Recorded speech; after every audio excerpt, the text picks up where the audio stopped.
We can hear blood-curdling screams coming from a female voice coming from the distance. And we pull out our guns immediately and we just start running towards the sound of the screams. Eventually, we have to crawl underneath this outside stairwell and we get into this open courtyard, just two-story attached condominiums all around us. We get to right in front of the condominium where the screaming's coming from and it goes dead silent. Literally from blood-curdling screams to just eerie silence. I know I've got more officers coming on the way, but we've got to get inside that condo.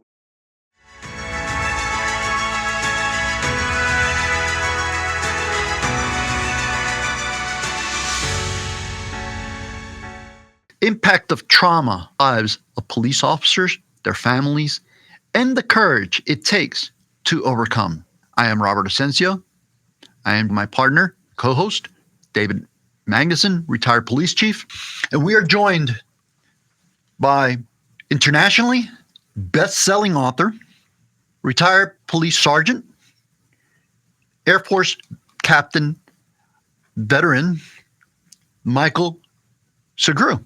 How are you, Michael? Doing great. How about you guys? Good, thank you. Thank you for joining us. Oh, it's my pleasure. So, Michael, let's get right into it. Let's take you back to December 27th, 2012.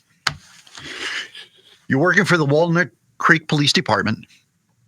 You're on patrol.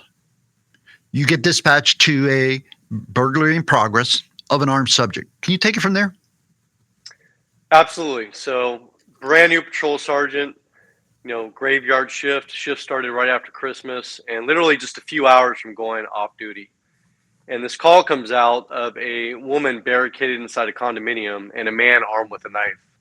Immediately, I throw my car and drive. I'm driving as fast as I can to get there. Other units are responding. It's in a high residential area, apartments, condos. I know the area, but I don't know this exact unit. About halfway there, the dispatcher gets on the radio very frantic, and she says now the boyfriend and girlfriend are barricaded inside their bedroom. And so I was a bit confused, and I actually asked for clarification on the radio and asked if the boyfriend was the one with the knife or was there a third subject inside the condo armed with a knife. And she quickly clarified, no, there's a third subject armed with a knife. And so now just all these thoughts are racing through my head, trying to get there as fast as I can. Literally, I pull up on scene in front of this large complex. It's very dark.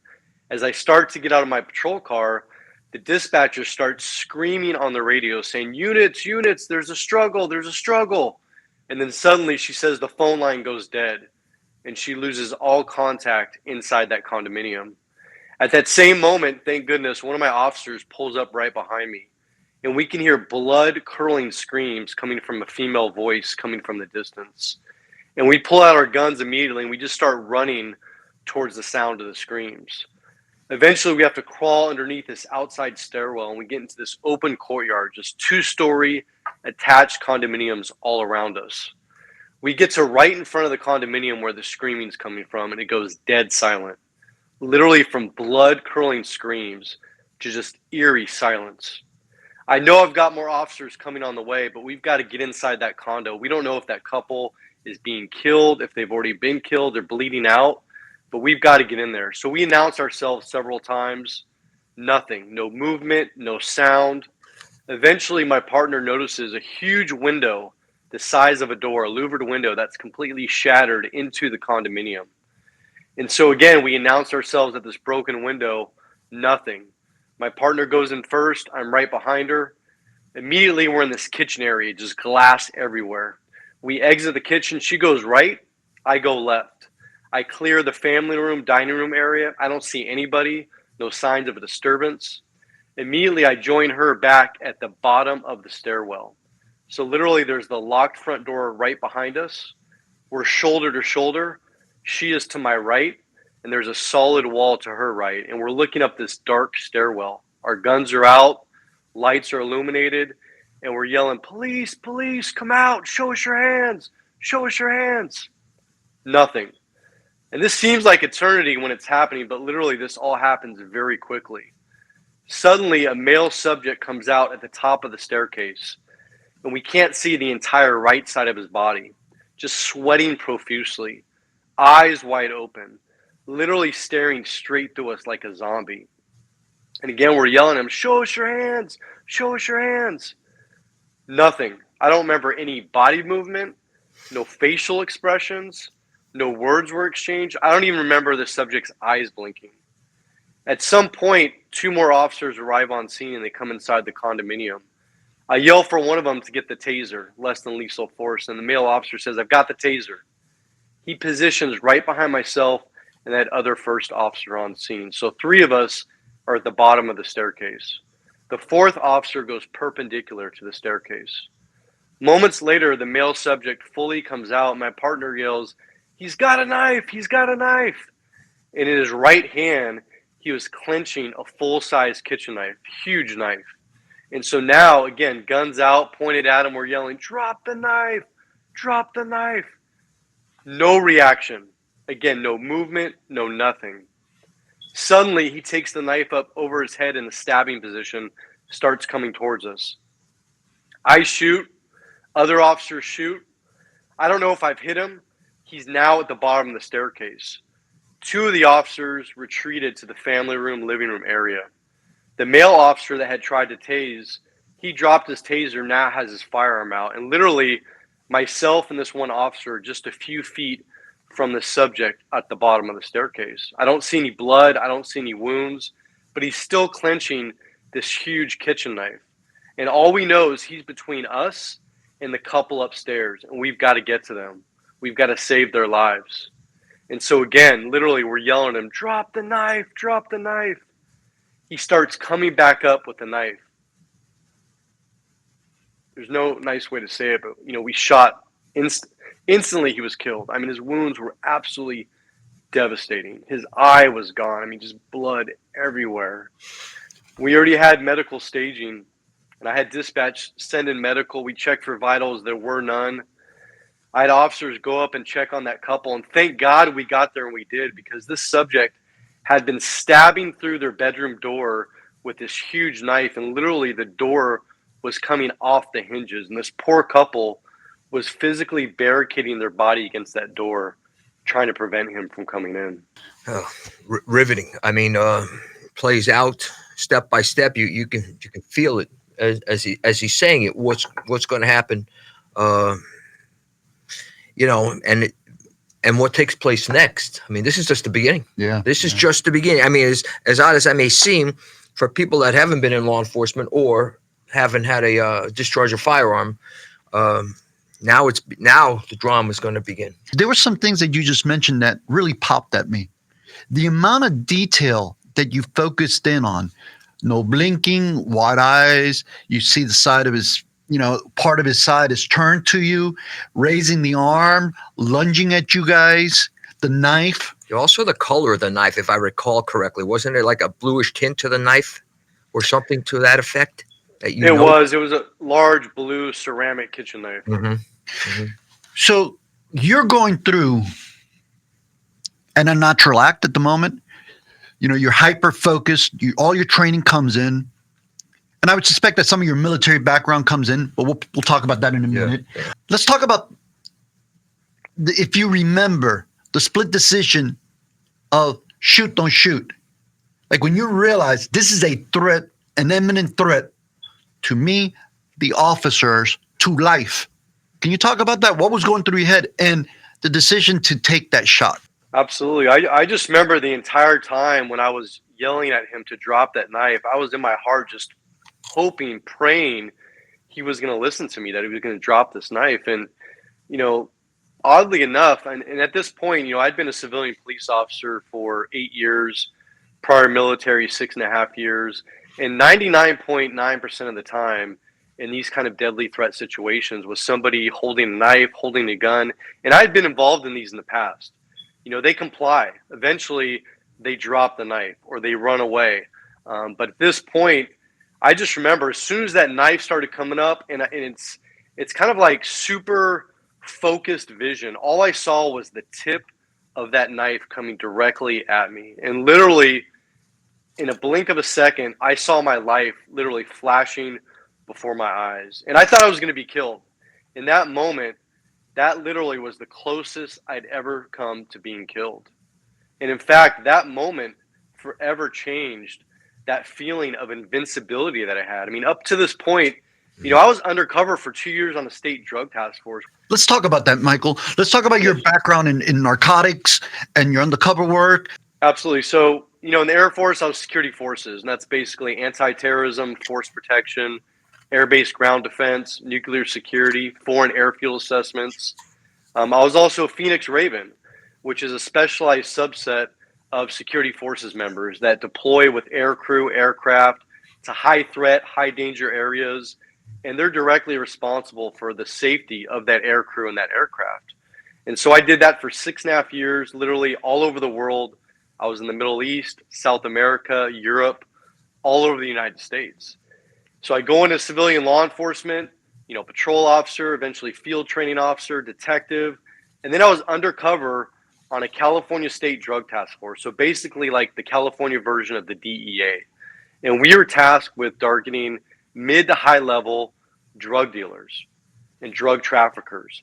And literally, I mean, that assignment was a dream come true, but in reality, it was probably the most dangerous thing I'd ever done. I mean, literally, we were doing high risk entries like a SWAT team would, but we were doing it as our own team. And we were doing it sometimes, multiple times a day, and definitely, 4 to 5 times a week. And we're going into the most dangerous homes with known armed drug dealers, literally guns out. These people are literally sometimes in their bed still, and we're going into their sanctuary, their kingdom, and we're ordering them on the ground. We're cuffing them up, and in all those instances, people complied. I mean, sure, people fought, people ran, but fast forward, I eventually leave that assignment. Now I'm just back on patrol in the city of Walnut Creek, which is a nice city. It's a destination area for shopping, for dining, low crime. And I had been in the worst areas of Northern California, undercover. Now here I am back in one of the safest cities, right? And here comes this call out of nowhere, because this stuff can happen anytime, at any point, doesn't matter where you work, who you are. And I'm now faced with the most dangerous situation I'd ever been involved in both the military and in civilian law enforcement. Now you have an incident where you have to take action. In your case, Michael, you had to confront an armed subject that was an imminent threat, not just to you, your partner, but the people that he was accosting, and you take the shot. What impact did that have on your life? Up to this point, 6.5 years in the military, 8 years civilian law enforcement at the time of my shooting, I had been exposed and involved in hundreds and hundreds of traumatic incidents, from, child deaths, child abuse, suicides, homicides, domestic violence, horrible car accidents, fatal car accidents. And the issue was that I never dealt with those things. I just pushed them away, bottled them up, and eventually they kept piling up and piling up and piling up. And the best way to look at this is that this shooting was my tipping point. This is where my jar, it overflowed. It got too much. And for me, this was my breaking point. And so it wasn't just the shooting, but it was the hundreds and hundreds of incidents and the almost shootings that I was involved in up to this point. And so, the shooting happens, and immediately a whole series of administrative things happen, dual investigations. I'm being interrogated by the district attorney's office, by our own internal affairs investigators. And literally, I'm a suspect in a homicide at this point. And so I'm being investigated. My rights are being read to me.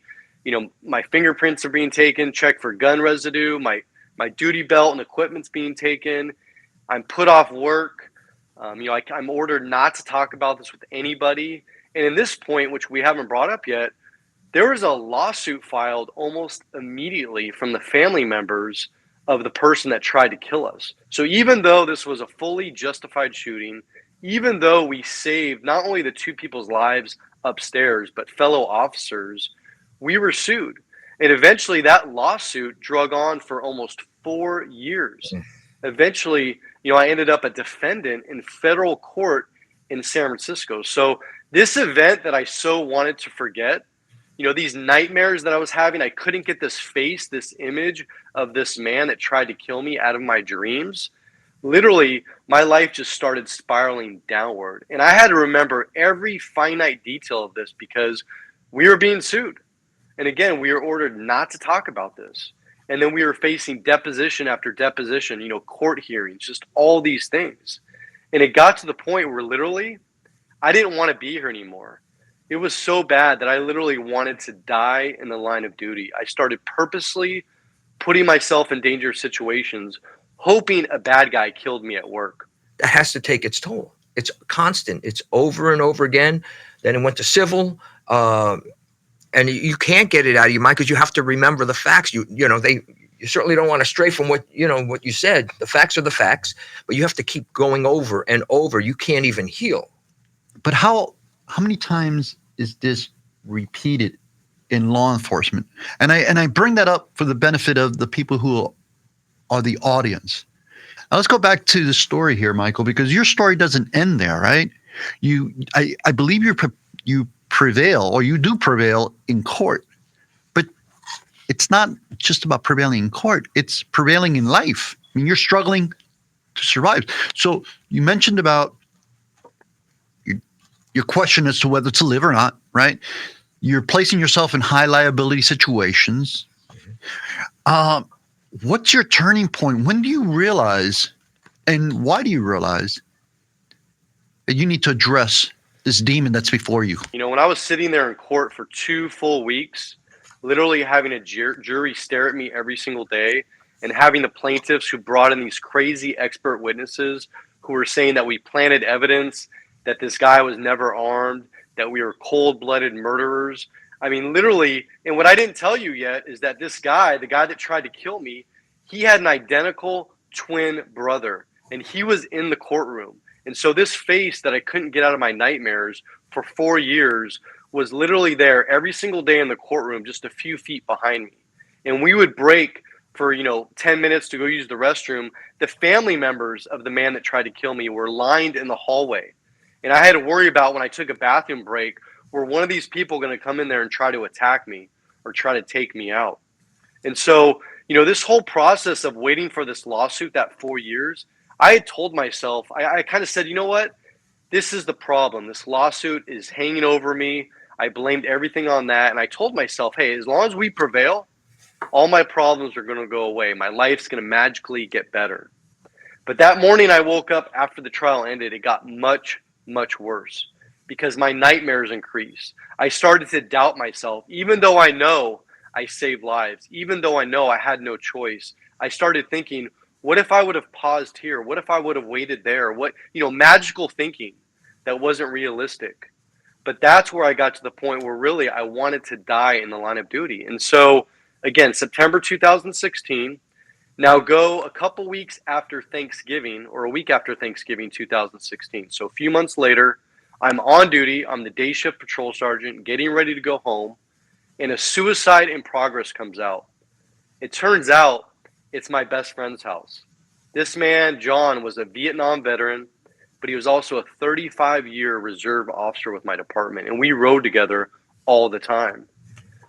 Well, he literally tried to kill himself at home, and I got to the trauma center just as the ambulance brought him in. He was covered in blood. He had stabbed himself in the torso, slit both wrists, OD'd on multiple prescription medications, and I literally had 30 seconds before they rushed him off to surgery. And I looked him in the eyes and I said, John, you're going to make it. You're going to pull through this. But my heart, I didn't think he had a chance. I was like, there's no way he's going to survive this. And I remember sitting in the hospital. And this is what happened. I was sitting in the hospital for hours with my administrators, with my friend John's sister who had driven up. And I just felt this overwhelming sense of guilt as to why I didn't see the signs that my own best friend was suffering. I had no idea that he would have ever done something like this. He never talked about the Vietnam War. He never talked about his post-traumatic stress injury. And while sitting there, all I could think about was my 6-year-old daughter at the time. And what was going to be the effect on her if she found out that I killed myself, or if I died in the line of duty? What's going to be the domino effect on her? And so a month after that, and thank God he survived, because John saved my life by trying to take his own life. And a month after that, on the anniversary of my shooting, 2016, December 27, 2016, I finally got the strength and courage to ask for help. And that is where everything changed for me. What you just said, you you saved your own life. John being able, by trying to take his, it saved yours. Yes. That's pretty deep. That's pretty deep. Does he know that? Have you spoken to him about that? He still has guilt and shame over that, and Mhm. we talk almost every week, and I remind him of that fact. And in fact, in our new book that came out, he has his own chapter, and he talks about his experience in Vietnam. He talks about his suicide attempt, and I've told him, I said, John, by sharing your story, you're saving lives. I mean, yeah, you saved my life, but now you're saving countless lives. And he's been in a documentary, he's in the book, and I'll tell you what, I mean, he is the most courageous, bravest person that I know. And thank God he pulled through that, because like I said, he absolutely saved my life. So let's talk about your book real quick. So Relentless Courage, Winning the Battle Against Frontline Trauma, co-authored with Dr. Shauna Springer, a PhD. She's a clinical psychologist, a Harvard graduate. She's already written 3 other books. Phenomenal person. She's a culturally competent clinician. But yeah, this book is very unique, and I'm going to tell you why. As far as I know, there is not a single book like this in the world. And the reason why is every chapter is split into 2 parts. The first part of every chapter is my story told in my voice, going all the way back to childhood. But the second half of every chapter, Doc Springer comes in, she breaks everything down, she explains it. She explains why I'm having the feelings or thoughts that I'm having. She's explaining the physical and mental impacts of the things that we have to endure, both in our personal lives, in our work lives. And she does it in a way that is very easy to understand, that anybody can pick up this book. In fact, I had my daughter read it when she was 11 years old, and she was so engrossed in it, but she understood everything. And Doc Springer basically is able to show the human side behind the badge and behind the uniform. And so this book is not just for military members. It's not for first responders. It's not just for their loved ones, spouses, children. This book is for everybody out there. David, you have it right here. Here it is. I got it the other day. I went through it, and it just true to your words. I mean, I enjoyed it. I would certainly recommend it. For anybody suffering out there in silence, because normally we have our brothers and sisters out there, whether in law enforcement, military, first responders, or even the public suffering, what advice would you give them? Absolutely. So there's 2 things. One of the biggest mistakes I made in my career was at the very beginning.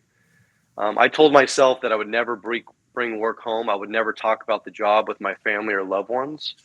And by doing that, I created a barrier between my then spouse. I ended up getting a divorce through this nightmare process.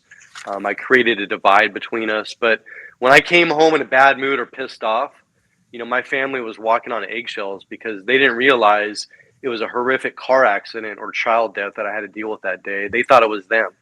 They thought I was just pissed off or in a bad mood. And so I didn't do the job of communicating, hey, here's what happened today. Not in graphic detail, but enough to let them know that, hey, I've been affected.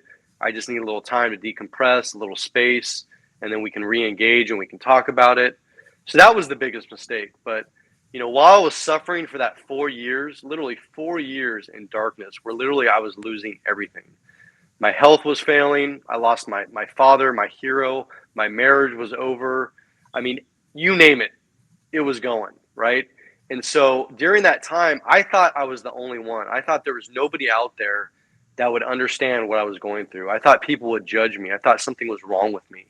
And I didn't realize until I started my recovery process that actually there's countless brothers and sisters out there who do get it, who do understand it. And I'm talking about not just law enforcement and military, but I'm talking about firefighters, paramedics, dispatchers.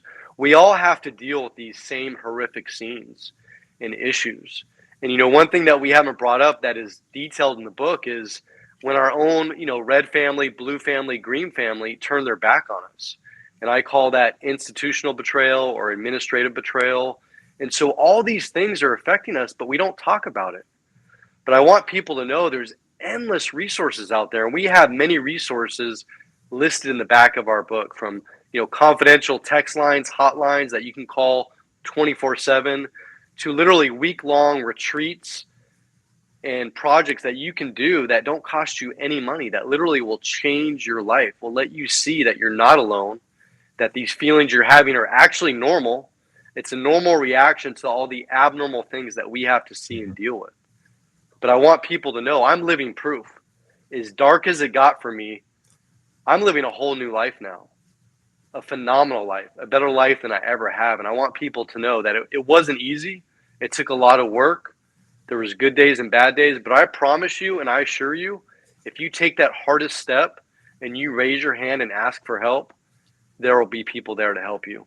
For our audience, anyone that wants to get a hold of you, anyone that wants to buy the book. Yeah, so the book is on Amazon. It's on Kindle, paperback, hardcover. The Audible was released a year after the book came out, and it's in our own voice, straight from the heart. Literally, it's like you're there in the experience, and so I highly, highly recommend the Audible version. But yeah, Doc Springer and I poured our heart and soul into this book with one mission, and that's to impact and save as many lives as we can. From one brother, two brothers, from an opposite sides of the nation, opposite coasts, we thank you. To the Millers, Michael, Grant, Miller, Miami's Community News, to our audience, we thank you. Michael, thank you for coming on. David, always pleasure to work with you, brother. Thank you. And you, the audience. We couldn't do this without you.